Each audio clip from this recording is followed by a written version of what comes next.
all the noise and all this water came in the house. Loving where you live also means preparing for what comes with it. I always say if it rains at your house, you need flood insurance. When it comes to being prepared, insurance experts tell me documentation is the first step. Oh no, that just hit a house. Tornadoes and flash flooding may be the hardest to detect quickly with current radar coverage, which is a growing concern in the state of Florida. Tara Good aims to close what she calls critical weather coverage gaps. What we need the public to know is, A, what zone are they in? The most important thing to remember is to have a plan and take action early. I'm meteorologist James Wheeland, and looking at the outlook here for this upcoming hurricane season, the very latest out from NOAA is a below average season, from 8 to 14 named storms, 3 to 6 hurricanes, 1 to 3 major hurricanes. But of course, these numbers aren't zero, so you can't really let your guard down because any one of these could be a major hurricane. There's going to be 1 to 3 of them out there, and that could impact our area. So you got to always stay prepared. Now, this doesn't really come as a surprise here because there is a really good chance that an El Nino is going to form. Now, what is El Nino? How does it disrupt our hurricanes? Well, El Nino basically is just warmer than average water off South America, and it stretches all the way through the Pacific and even into the Central Pacific. Now, on the Pacific side, they have a more active season because they have rising air helping to create these hurricanes, along with a bunch of tropical waves moving over. So they're going to be pretty active. Now, what happens to us is we have all this upper level shear coming out of that, and that strong shear disrupts the outflow of the hurricanes. The hurricanes want to build vertically. They want that outflow in the upper levels. If you mess all that up, it's not going to get a chance to develop. It inhibits the development of any storms that try out there. So that's the reasoning behind this season. Totally love Florida. Totally love Vero Beach. Loving where you live also means preparing for what comes with it.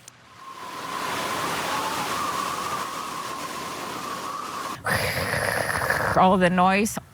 Ding, ding, ding, ding, and all this water came in the house. For Luina Rivera, those sounds aren't easy to forget.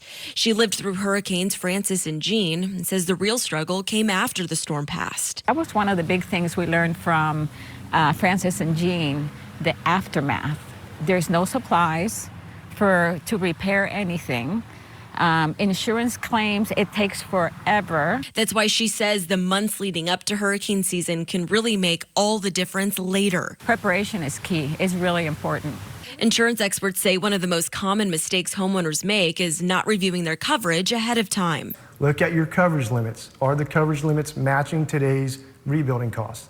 That's a big one because a lot of people actually are underinsured when it comes to that. And when it comes to flooding, he tells me no one in the state of Florida is completely in the clear. So actually the whole state of Florida is a flood zone. It just depends on if you're in a high-risk location or a low-risk flood zone location. And remember, you don't have to take a direct hit to see damage. But as we know in Florida, the effects can be well beyond the eye of the storm. Experts say now is the time to review your insurance, stock up on supplies, and have a plan in place before the next storm threatens the Treasure Coast.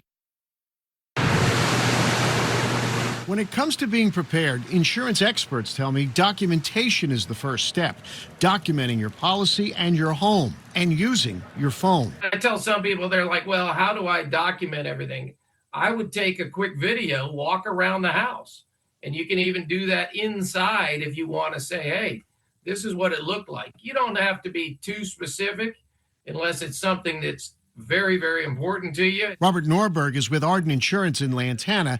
He also says homeowners need to consider flood insurance, something the state's insurance commissioner made a point of recently in Tallahassee. I always say if it rains at your house, you need flood insurance. You can be in an area that normally doesn't flood, but if we get a ton of rain, and you don't have damage from the hurricane itself, you better have a flood policy if that water rises up and comes into your house. Another thing to check is the hurricane deductible, a separate and more expensive deductible that kicks in during hurricanes. The hurricane deductible is usually a very high deductible. Some people misthink that it is 2% of the damage. It is not.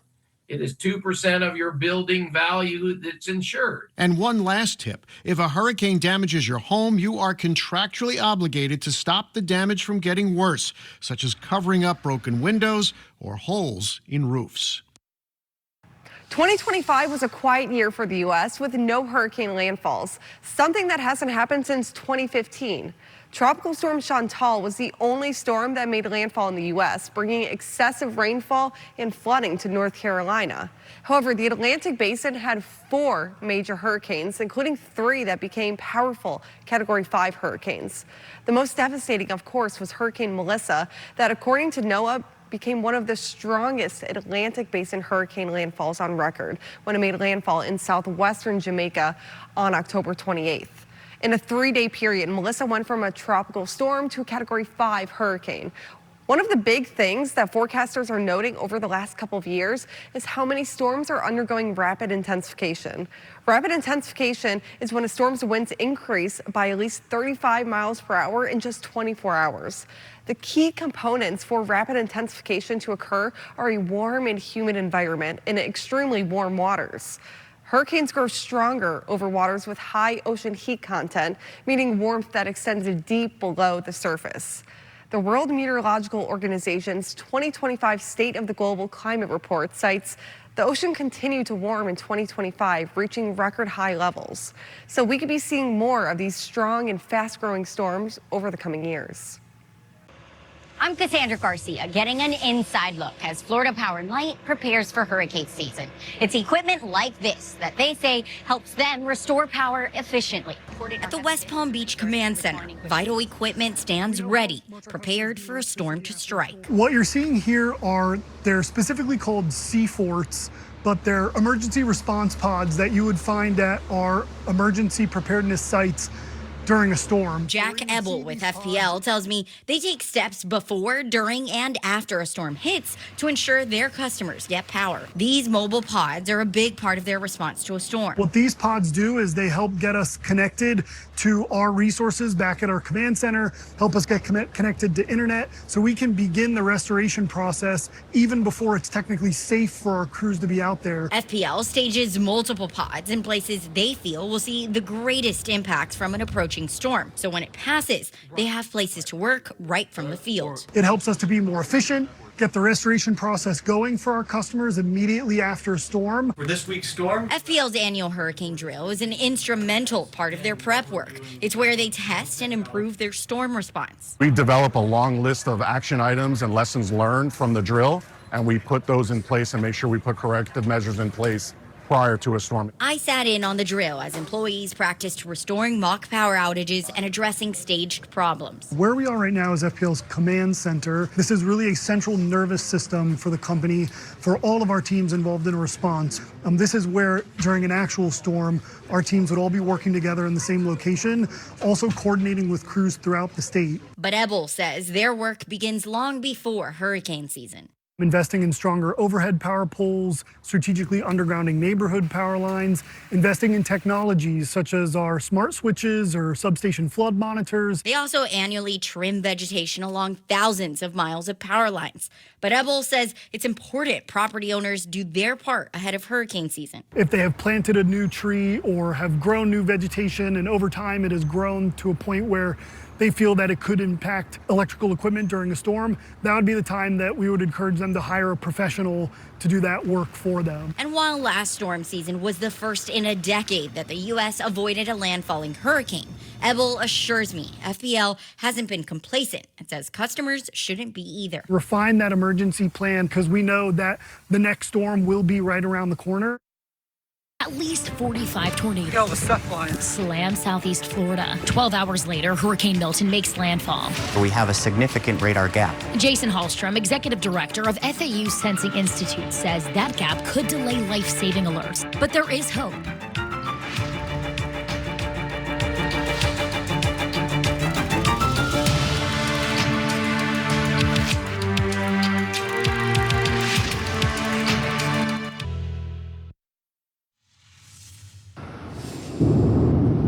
It's just like the horrific event replaying in my head.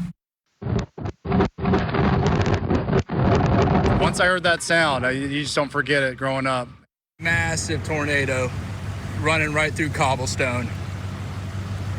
Oh my God. We just had a tornado go through the beach. We got power lines down, trees on houses. Everyone 10-4 on burning tree circle. Everyone 10-4 on burning tree. Sheriff's office! Is everyone okay? I was buried.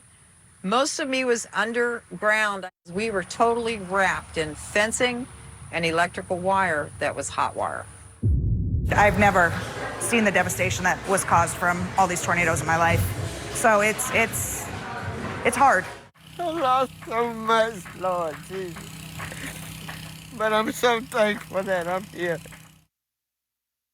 I'm investigative reporter Kate Hussey out in Wellington, where an empty lot still marks the spot an EF3 tornado obliterated a home a year and a half ago.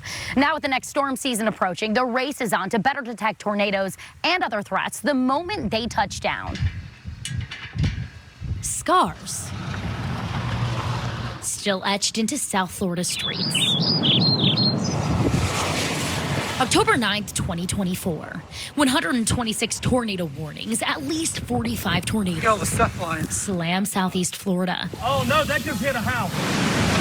Just 12 hours later, Hurricane Milton makes landfall, and flash flooding inundates the West Coast. You see the rain flying by. That storm's two deadliest threats, tornadoes and flash flooding, may be the hardest to detect quickly with current radar coverage, which is a growing concern in the state of Florida. Tara Good is the vice president of radar operations at ClimaVision, a weather technology company that aims to close what she calls critical weather coverage gaps. And specifically where you are in Palm Beach County, in that area, there's a lot of people that we would consider vulnerable to pop-up storms, flash floods, tornadoes that don't have warnings. Good says radar works in layers.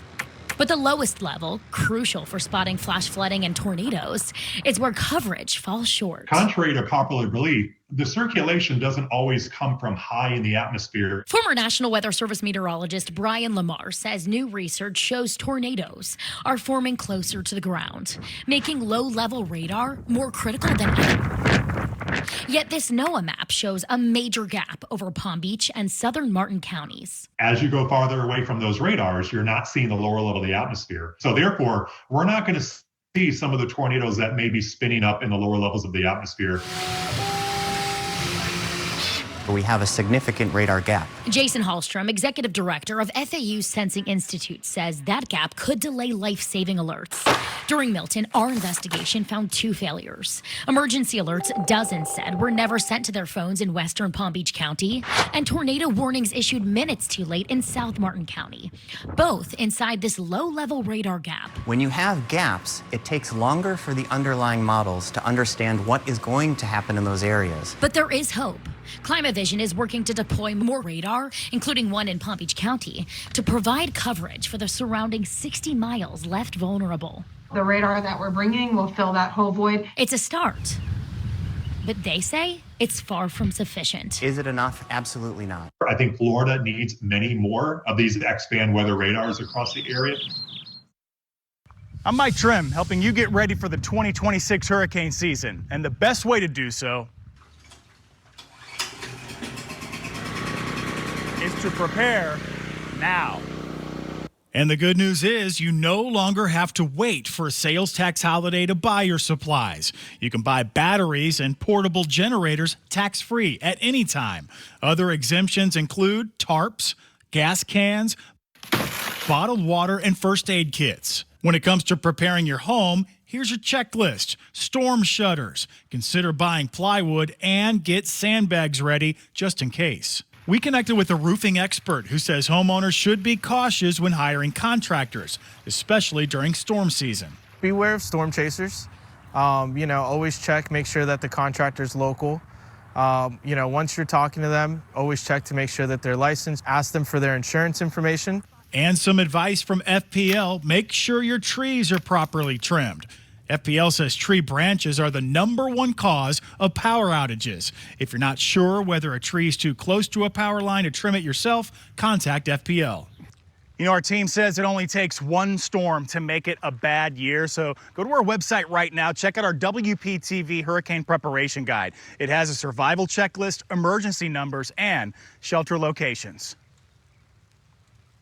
I connected with emergency leaders in St. Lucie County, and they say the first step to know your evacuation zone. We don't want everybody waiting until the last minute, trying to evacuate at the same time. It's time to prepare now.